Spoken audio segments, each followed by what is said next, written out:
Hey guys, it's Tanya Lucille. Welcome to my kitchen once again. I'm glad that you're here. Today I'm going to be showing you how to use up a rotisserie chicken down to zero waste. So stay with me.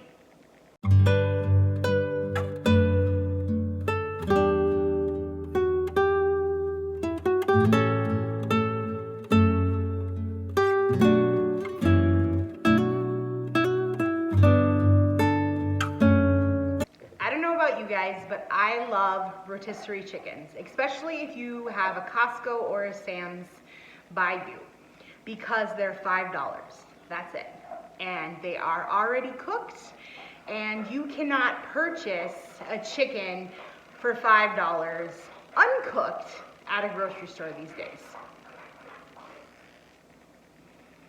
The dog. So because of that, they make excellent meals. And every time we go to Costco or Sam's or something like that, we buy one, sometimes two rotisserie chickens. And my daughter had a gymnastics meet and we had to go to Wisconsin. So on the way home, I did stop at Sam's. I only bought like 3 things, and 2 of them were rotisserie chickens.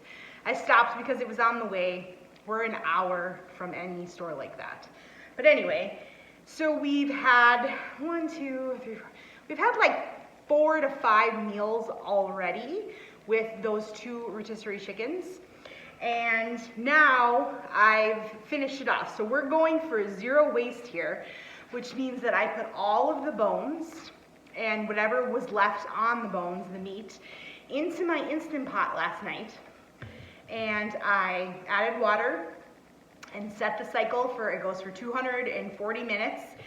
And then when that was done, I made sure to release the steam, and then I set it again before I went to bed and let it stay warm. This morning I unplugged it and let it cool down. And now, after doing that, I have a whole pot of bone broth, and I was able to pick off this much chicken from the bones. So here's a whole nother meal, okay? And now we're left with all of this bones. There's some skin and all that. Now, you know that you have a good bone broth and you've cooked it long enough if your bones just break. They're just brittle, they're broken. Now, what they say is do not give dogs cooked chicken bones, and that is correct, because if you give them a bone like this, they can choke on it, but also when they swallow it, their digestion, these little things can splinter inside of them. But if you take all of this and you put it in your food processor and you get it and you puree it all the way down, which it will because these things just literally break, you will get a thick paste. And what I'm going to do with that thick paste is put it into a little silicone mold and put it in my freezer, and then I have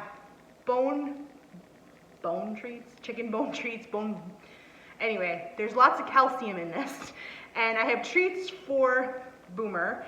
I have used this chicken, 2 of them, down to completely zero waste. I'm not throwing anything in the garbage. You should totally try this. All right, let's go. Okay, you guys can see I have a full pot of broth here that I still need to strain, which I should maybe actually do before I do this, because then I can get little bits of skin and whatnot. But all of these bones are going to go right into my food processor, and there is probably some little pieces of chicken here, and definitely some skin. If you notice, the dog is literally like, I can smell something good. Comment below if you give your dog bones from things that you cook, like beef or pig, pork, or anything like that. Okay, should I strain this first? Maybe. We just used up a thing of pickles, which I was pumped about, a half gallon of pickles. So I think I can strain this into my half-gallon jar.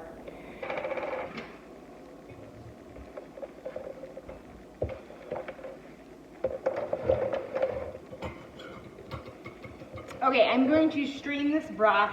I use one of these things for canning, and then I have a little bit of a strainer, mesh strainer in there, and I'm gonna do that over this into a half-gallon jar. But I'm gonna do it over the sink because if anyone is to drop it or spill it or make a huge mess, that person is me.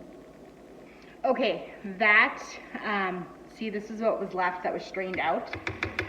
And then, if you can see here, I was able to get a half-gallon plus a quart of chicken bone broth, and this stuff is really good. So this could be saved for next week for Thanksgiving, so we can make gravy.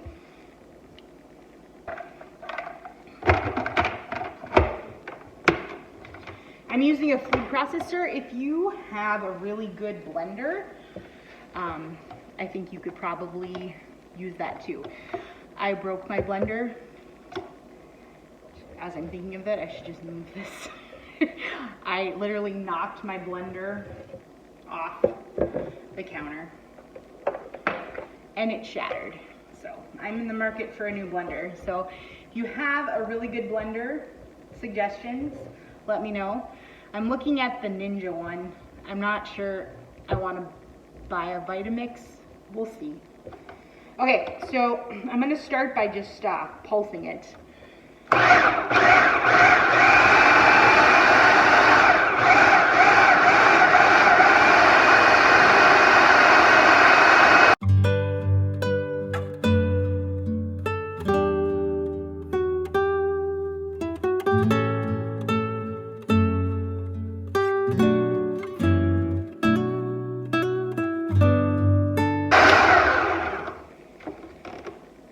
Alright, I'm going to check and see what this looks like. There you go.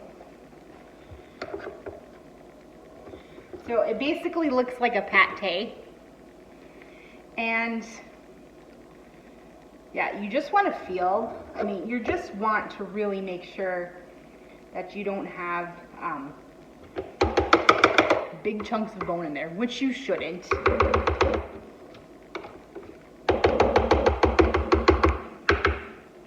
Okay, I'm going to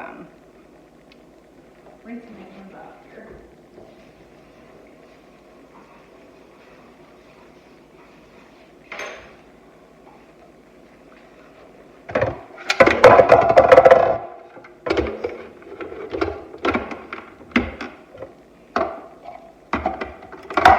I'm gonna just puree this just a little bit longer, and then we're going to put it together. Okay, so what we're gonna do is I'm going to spoon it into this cute silicone mold that I got at a garage sale for $1.50. It's a Wilton. It has snowflakes and snowmen. And I'm gonna put it on a cookie sheet. I'm gonna fill this up and I'm gonna freeze it. And then this will be dog treats for Boomer.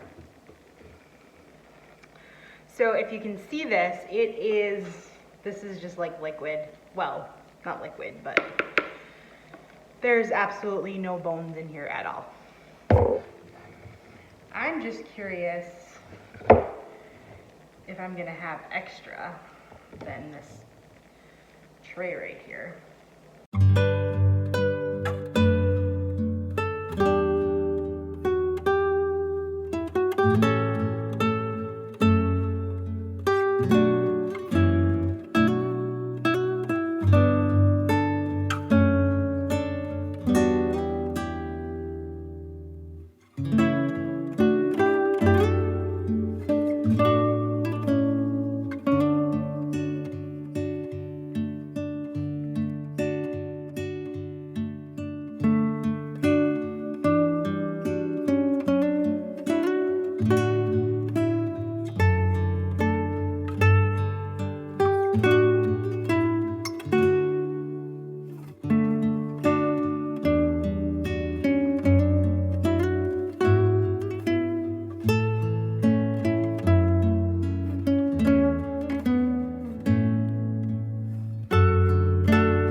heating up the leftover chicken to make tacos.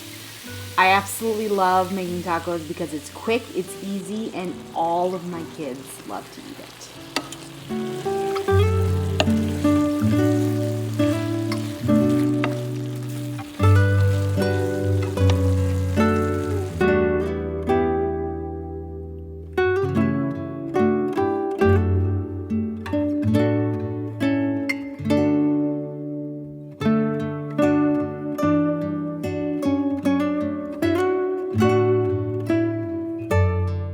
These turned out so cute, kind of fun. Totally not necessary to put them in molds. You could just put them in a pan and cut them up.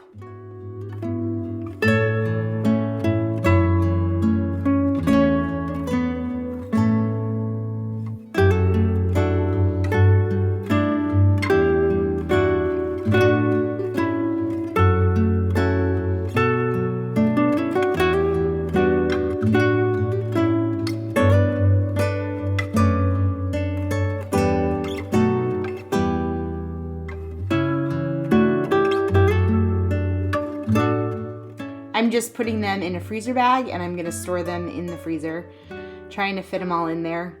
I decided that it was important to label these because I don't need someone eating them and not realize they're dog treats.